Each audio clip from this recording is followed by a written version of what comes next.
This is meant to be a story, so just sit back. It was supposed to be a fun story. We're going to make it faster and just fly through it.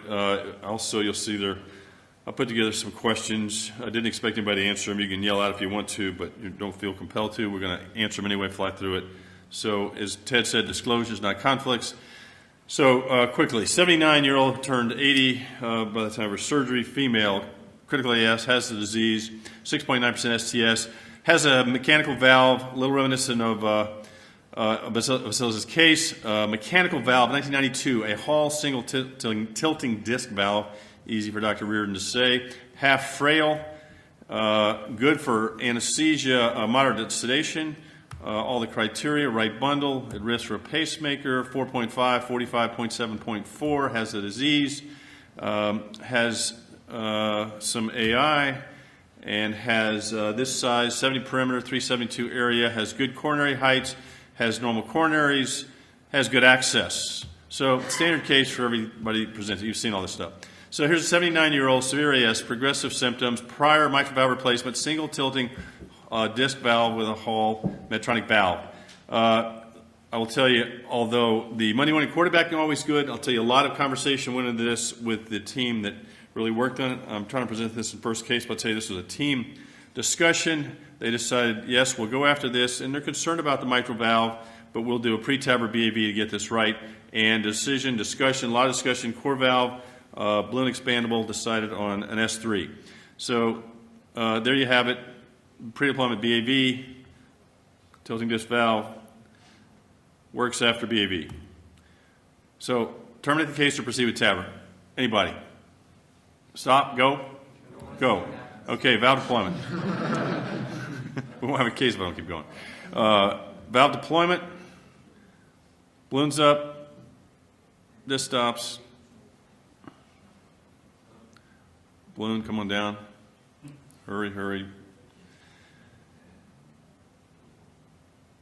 Okay, so it didn't show it long enough, but here's the post-deployment angiogram. Okay? So you got what?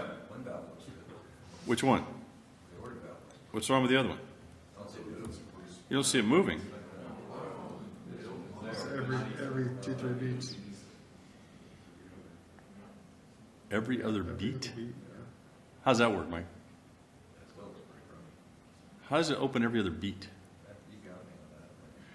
Well, watch the rest of the presentation then. What I'm thinking is it's opening, but it's not opening enough to get on face every other beat. So all right. Not enough output. Okay. So the angio and the post-deployment angio and TE was felt to show more than moderate AI. So now what? Yeah.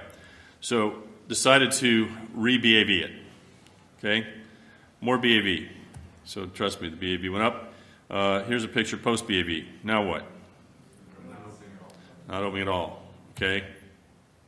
Diagnosis. Okay. Now we got hypotension, bradycardia. Now what? Pick one. Okay, so don't forget, we did this under moderate sedation. So we intubated TE. So you can see 10% opening of the valve. Now what? Okay, now fem bypass. So intubated bypass, sternotomy, and the valve was impinged, and fundamentally there's tissue there. Couldn't really identify it with the S3 seated. So at this point, Bill was looking really hard. What I'm going to do, he decided, okay, we're taking out the S3. He took out the S3, and the tilting disc started working. He looked around, and it looked like it must be tissue from the curtain. And fundamentally, he had very good movement, and he put in surgical 23 carbomatics valve with a B, and left the prosthesis in place. Extubated that night, got the pacemaker eventually, home well on day 8, did okay. So first of all, in retrospect, should probably not use a moderate sedation for something like this, no matter how qualified they are for it. Clearly part of the differential diagnosis includes mitral valve compromise. This is the Medtronic Hall Valve. Mike and the surgeons know this very well. Here's the whole palette of them, only this and the Soren is single tilting disc. The single tilting disc probably did not help in this situation. David Holmes' group did 18 without failure. We reviewed the literature, 137 cases we found, only 3% mortality. You can see on the top self-expanding valves, on the bottom balloon expandable valves, with all across everything from rings to bioprostheses done. This is our report. Interestingly enough, even at the time when they reviewed it, they didn't see that it was only opening every other bead on the post-deployment piece that Mike pointed out. So Mike just submitted in writing. I'm sure there'll be a significant reward with alcohol in it for your submission. Okay. So